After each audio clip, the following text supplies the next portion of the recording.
반갑습니다. 다커스TV의 다커스입니다. 네. 오늘 제가 여러분들께 말씀드릴 또 주제는요. 은퇴 예정자들. 자, 은퇴란 말을 들으니까 또 씁쓸한 마음이 들죠. 은퇴 예정자들이 착각하고 있는 은퇴 노후 또 퇴직 준비에 대해서 여러분들께 한번 영상을 통해 가지고 제 생각을 말씀드려 볼까 합니다. 당신은 퇴직 후 생존할 준비가 되어 있으신가요? 이렇게 질문을 던지고 한번 시작을 해보도록 하겠습니다. 예전에 제가 이제 뭐 이런 데이터라든지 뭐 뉴스라든지 이런 거 많이 보면서 최근에 제가 봤던 내용입니다. 2019년도 기준에서 직장인 10명 중에 이제 조사를 했겠죠. 8명이 퇴직에 대한 두려움이 있다. 이렇게 얘기를 했다고 합니다. 그 두 분은 뭐 금수저인가요? 왜 두려움이 없다고 말씀하셨고. 만 60세가 우리 정년퇴직하는 보통 이제 법적인 그런 나이인데 점점 올라갈 수도 있고 앞으로는 어떻게 될지 모르겠지만 현재로서는 그렇게 돼 있죠. 그런데 실질적으로는 49세에 보통 퇴직을 하는 것이 평균이다. 이렇게 되어 있습니다. 회사는 우리의 가족이 아니죠. 회사는 언제든지 내가 지금 가족 같은 뭐 분위기 뭐 이렇게 얘기는 해도 언제든지 우리는 회사에서 비자발적으로 잘릴 수 있습니다. 퇴직하면 나를 가장 힘들게 하는 것이 무엇일까? 예를 들어서 동료가 없어지겠죠. 내가 회사에 계속적으로 가족보다 더 많이 봤던 이런 내 주변의 동료들을 못 본다는 것. 그리고 일이 없어진다는 것. 내가 평생 뭐 수십 년간 했던 그 일이 하루아침에 없어진다는 것이고. 그 다음에 갈 곳이 없어지죠, 여러분들. 아침에 눈 뜨면 뭐 일어나서 씻고 밥 먹고 회사를 출근했다가 또 이렇게 하는데 그런 일터가 없어진다는 것에 대한 이런 공포? 또는 가장으로서의 존재감 있죠. 내가 예전에는 뭐 이렇게 권위주의적 이런 얘기가 아니고 그래서 열심히 내가 일을 해서 월급을 타서 우리 가족들 먹고 애들 먹을 거 사주고 옷을 입히고 또 그것을 돈을 통해 가지고 계속적으로 카드값을 내고 또 계속적으로 돈을 모아서 뭐 이렇게 아파트를 이사 가고 했었는데 그런 월급이 없어지다 보니까 그 존재감 자체가 사라진다는 것이고 나이가 들어가지고 내가 회사를 나오면 재취업을 할 수 있을까? 거기에 대한 불안감 그런 것도 있겠죠. 다 중요하지만 이것보다도 가장 최우선적으로 더 10배, 100배, 1000배 더 중요한 현실적인 문제가 여러분들 무엇인가요? 아까 잠깐 언급드렸던 경제적인 문제, 즉 돈입니다. 돈. 그동안 내가 퇴직을 한다면 여러분들 그냥 한번 상상해 보시죠. 내가 갑자기 회사에서 나왔습니다. 준비가 없이.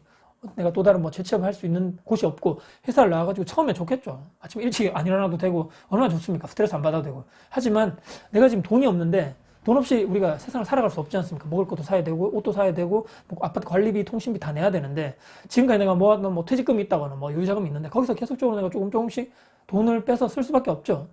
가장 다행인 것은 여러분 혹시나 나와 내 배우자들 혹시라도 아직 애들이 어리고 만약에 뭐 대학이라든지 결혼이 전이다. 만약에 여러분들 처음에 제가 말씀드렸지만 내가 아직까지 애들이 다 크고 나서 혹시라도 내가 다행인 것은 여러분들 내 만약에 자녀들이 만약에 다 커 장성해가지고 결혼도 다 하고 취직도 다 했단 말입니다. 그러면 신경 쓸 것이 없겠지만 혹시라도 내가 퇴직했을 그 나이에 애들이 아직 학교를 다닌다거나 대학교를 아직 막 졸업을 안 했다거나 등록금도 요즘에 무시 못 하잖아요. 또는 결혼을 아직 하기 전이고 또 취업 전이다 이러면 막 참 답답하겠죠. 애들도 저렇게 아직 자기 뭐 갈 길 찾아서 못 가고 있는데 나도 회사에서 나와서 또 다른 내가 돈이라든지 이렇게 뭐 지원할 수 없는 상황. 그러면 여기서 더 또 힘든 것이 무엇인가요? 나도 힘들고 우리 자녀들도 이런데 내 위로 부모님 혹시라도 부양을 해야 될 의무가 있다. 준비되지 않은 은퇴, 퇴직하시려는 그런 부모님까지 있다면 축복이 아닌 여러분들 이 퇴직 은퇴가 재앙이 되겠죠, 여러분들. 아직도 뭐 이런 얘기 많이 하시더라고요. 은퇴 후에 할 일이 여러분들 뭐 하실 것 같아요? 은퇴 예정자분들 인터뷰를 하는 영상을 제가 봤는데 가장 많이 적으시는 것이 두 가지입니다. 1번이 등산이고 2번이 여행으로 적으신 분들이 많습니다. 설문조사하니까. 특히 또 웃긴 것이 무엇이냐면 남편과 아내분들 각각 인터뷰를 했는데 남편이 이제 이런 얘기 하는 거죠. 은퇴하면 뭐 어떻게 뭐 생활하실 거예요? 물어보면 지금까지 내가 회사 생활하면서 너무 이제 내 와이프, 내 부인에게 잘 못해줬는데 이제 같이 뭐 여행도 다니고 뭐 집안일도 도와주고 뭐 이렇게 하고 싶다. 정말 좋은 마음이죠. 그런데 동상이몽이라고 이 부인분에게 인터뷰를 하니까 지금까지 이제 회사 남편이 출근하면 그 집이라든지 그 시간은 다 물리적, 시간적 나의 공간이었단 말이죠. 그런데 그 독립적인 내 공간에 내 시간에 하루 종일 내 남편과 같이 있어야 된다? 생각만 해도 머리 아프다는 얘기죠. 그리고 여행이라는 얘기는 나왔습니다. 공통적으로. 그런데 여행을 남편하고 같이 가는 것이 아니고 따로 가고 싶거나 또는 뭐 친구들하고만 가고 싶다. 혼자 가고 싶다. 이것이 생각이 다르다는 것이죠. 그러니까 언제까지 우리가 현실적으로 등산만 매번 왔다 갔다 할 수도 없는 거고 또 계속적으로 여행만 우리가 다닐 수 없는 현실이지 않습니까? 과연 여기서 우리가 생각을 해봐야 된다는 것이죠. 정년퇴직이든 비자발적으로 내가 회사를 나왔던 간에 가장 중요한 것은 회사를 나왔다는 것은 지금 내가 할 일이 없어진다는 것이 가장 중요합니다. 이것을 할 일이 없어지니까 경제활동을 할 수 없고 지금 이게 안 되니까 내 나이에 과연 채chấp 수 있을까 여러 가지 막 돌아다녀봐도 현실적으로 내 나이에 나를 받아줄 여건 없다는 것이죠. 만약 간다 하더라도 예전에 내가 거기 받았던 복지 혜택 또 연봉 또 회사적 업무 분위기 또 계속적으로 나를 도와줬던 이런 지원적인 회사의 뭐 여건이 다 예전 이런 좋은 회사보다 다 뒤따라 주지 못하기 때문에 거기서 정하지 못하고 또 얼마 버티지 못하고 나온다.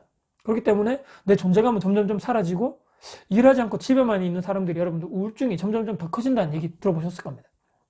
정신적으로, 육체적으로 그렇게 회사 다닐 때는 말이야 힘들다 하고 그래도 했지만 괜찮아 보였는데 그 나이 때 보였는데 갑자기 집에서 노는 사람이 팍 늙어 보인다거나 이런 얘기 많이 들어보셨을 거예요.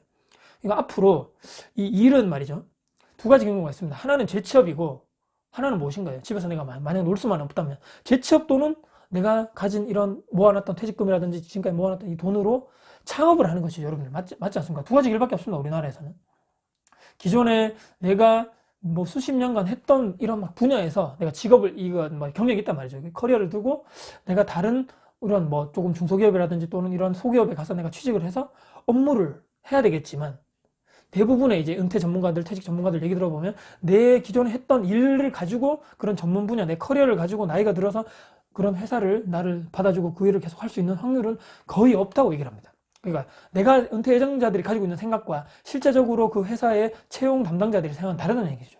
나는 어느 정도 내가 계속적으로 수십 년간 한 그 일을 했기 때문에 나는 전문가라고 생각할지 모르겠지만 그쪽 받아들이는 그러니까 그 채용하는 입장에서는 상당히 부담되는 거죠. 저분이 예전에 나이도 많고 또 연봉도 상당히 많이 받았는데 과연 우리 회사 와가지고 계속적으로 저 커리어를 이어갈 수 있을까? 또 지금 나이가 젊은 분들하고 잘 이렇게 융합해서 그런 회사 조직 문화를 같이 이끌어갈 수 있을까에 대해서 의문점을 품을 수밖에 없다는 거죠. 상당히 불편하겠죠. 거기 있는 분들은 나이 드신 분들이 와가지고 막 일한다 했을 때 혹시나 저 사람들이 선입관이 있다는 것이죠.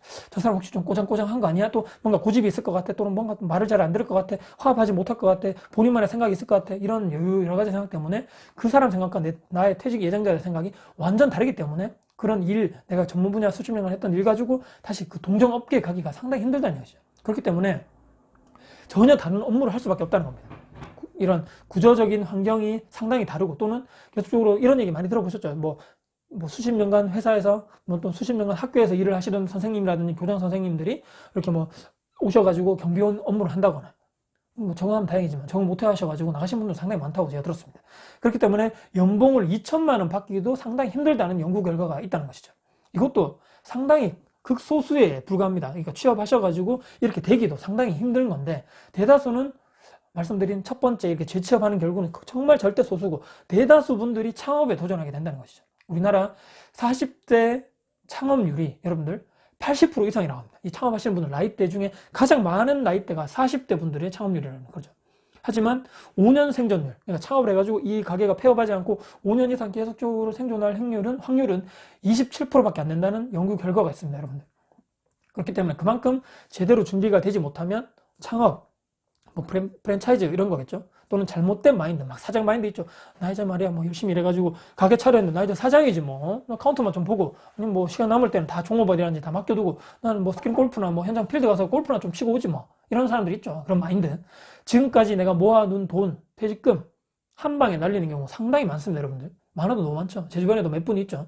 이외에 뭐 정말 극소수이긴 하지만 투자를 잘못해가지고 옆 사람들 또 갑자기 내가 돈 있다는 걸 알고 누구 뭐 지인분들 친척분들 친구 꼬임에 내가 빠져들어가지고 야 지금 어디 저 부동산 어디 땅이 좋대 어디 저기 상가가 좋대 어디 뭐 저기가 좋대 또는 지금 여기 주식 투자하면 말이야 뭐 좀 있으면 뭐 2배 팍 튄대 이렇게 해가지고 돈을 날리는 사람도 부지기수라는 거죠. 좀 답답한 내용이긴 하지만 저는 그 속에 길이 있다고 생각합니다. 여기까지 들으시고 나는 언제 퇴직 준비를 해야 하나 답을 찾으셔야 한다고 저는 봅니다. 아까 처음에 말씀드렸죠. 우리나라 직장인분들 평균이 49세에 내가 회사를 나온다는 거죠. 자발적이든 비자발적이든 간에. 그럼 내가 언제 퇴직 준비를 해야 되는 것이 맞는가? 퇴직자의 가장 힘든 문제가 제가 말씀드렸죠. 경제적인 돈 문제. 그렇다면 해결책이 무엇인가 여러분들? 재취업, 창업으로 먹고 살려면 이것 또한 여러분들 준비를 하셔야 된다는 겁니다. 갑자기 나가지고 창업 빵 터뜨려가지고 창업에서 돈을 많이 번다? 갑자기 내가 취업을 잘해가지고 막 계속적으로 내가 연봉을 많이 번다? 이게 과연 하루아침에 될까요? 안 된다는 것이죠. 자, 주변에 여러분들 현실적인 방법입니다. 주변에 반드시 롤모델을 찾으시기 바랍니다. 사람이 없다면 책도 또 유튜브 통해 가지고 그분도 저는 뭐 멘토 또 롤모델이 된다고 제가 예전에도 매번 말씀드리죠. 자, 이제 인생 3막입니다. 뭐 유년 시절부터 뭐 20대까지, 20대에서 40대, 40대 이후는 저는 인생 산막이라고 생각하는데, 무엇을 하면 나는 살아가야 될까? 어떤 일을 하면서 나는 먹고 살아가야 될까? 어떤 내가 생산 활동을 해가지고 돈을 벌 것인가? 저는 뭐 제가 지금 하고 있는 것이 부동산 투자, 또 이렇게 지금 하는 유튜브, 또는 뭐 매장 운영 이렇게 되겠죠. 또 나중에 뭐 미래의 일이겠지만, 제 예상하는, 또 제가 바라는 일이겠지만, 많은 분들과 만나가지고 강의를 한다거나 또 상담을 해드린다거나 이런 얘기가 될 수 있겠죠. 지금까지 계획은 그렇습니다. 자, 여러분들은 어떻습니까? 여러분들의 계획. 자, 여러분들의 노트를 펼치고 볼펜을 꺼내셔야 될 시간입니다. 절대로 타인이 나를 위해서 돈을 막 벌어주고 좋은 얘기를 막 해주고 이렇지 않죠. 자, 오늘 제 말씀을 또 영상을 들으시고, 사람마다 생각과 기준이 다 다르죠. 아마도 대부분이 아휴 문제야 문제, 그래 사회적으로 문제야 말이야, 우리 대한민국 이러면 안 되는데, 우리나라가 이래서 말이야 선진국이 못 되는 거야. 어? 외국 뭐 어디는 봐, 저기 뭐 유럽 어른 데는 다 뭐 이렇게 복지가 잘 돼가지고 뭐 다 나중에 노후 걱정 없이 다 된다잖아. 또 뭐 병원도 다 공짜고. 그만큼 세금 많이 낸다는 거 사실은 여러분들 아시나요? 자, 아유 헬조선이네, 말세야 말세, 이민만이 살 길이야. 이민도 여러분들 아무 때나 받아주지 않습니다. 여러분들 아시죠? 자, 단 1%라를 위해서 나의 내부적인 상황, 위치, 조건, 내 생각, 혹시나 내가 미래의 내 위기를 또는 재앙을 혹시나 내가 미리 막을 수 있지 않을까? 방법이 있지 않을까? 단 한 번이라도 여러분들이 한 번쯤을 생각해 보시고, 아까 말씀드린 나의 노트, 내 볼펜을 꺼내셔가지고 적으셔야 됩니다. 내 상황이 어떤가? 내 지금 남은 시간이 언제까지 이제 직장생활 남았나? 내가 지금 연봉이 어떻게 되나? 내가 지금 정말 잘하는 거 좋아하는 일이 무엇인가? 내가 정말 퇴직, 은퇴 후에 내가 지금 뭘 해야 될 것인가를 정말 조용하고 내 혼자만의 시간을 가지면서 그런 공간에서 분명히 여러분들을 적어보시는 그런 시간을 반드시 가지셔야 됩니다. 내 미래가 조금이라도 긍정적인 방향으로 내 스스로 만들시려면 이런 절대적인 시간이 필요하다는 말씀드립니다. 자, 내 안에서 스스로 찾으시길 바라고요. 내 스스로 찾아야 한다. 그리고 그것 통해서 내 생각이 바뀌고 내 행동이 바뀌면서 실행하고 행동하고 도전하는 여러분들이 되셔야 합니다. 자, 원하는 삶을 내가 살 수 있게 된다고 확신한다. 그리고 내 삶의 주인이, 내 주체가 내가 돼야 된다는 것이죠. 자, 같이, 저도 마찬가지지만 여러분들 스스로도 같이 주인 정신을 가지고 내 삶을 주체적으로 설계하고 여러분들 스스로 살아가시는 여러분들이 되셨으면 좋겠고, 바로 그 시작이 영상을 보시는 바로 이 시간, 바로 오늘, 지금부터 되었으면 좋겠다는 바람에서 영상을 마무리하도록 하겠습니다. 네. 오늘 은퇴, 예정자분들이 상당히 착각하고 있는 은퇴 노후 준비, 당신은 생존할 준비가 되어 있나에 대한 영상을 이렇게 마무리하도록 하겠습니다. 혹시라도 제 영상 오늘 도움 되셨습니까? 영상 조금 무거운 주제였는데요. 혹시라도 제 영상 도움 되셨다면 구독, 좋아요, 알람 설정, 그리고 댓글도 남겨주시고요. 혹시라도 제 영상이 지인 분들께 널리 공유될 가치가 있다고 생각해 주신다면 널리 공유해 주신다면 저희가 아주 큰 힘이 될 것 같습니다. 네. 다음에 도전 영상 가지고 찾아뵙겠습니다. 지금까지 다쿠TV의 다쿠였습니다. 감사합니다.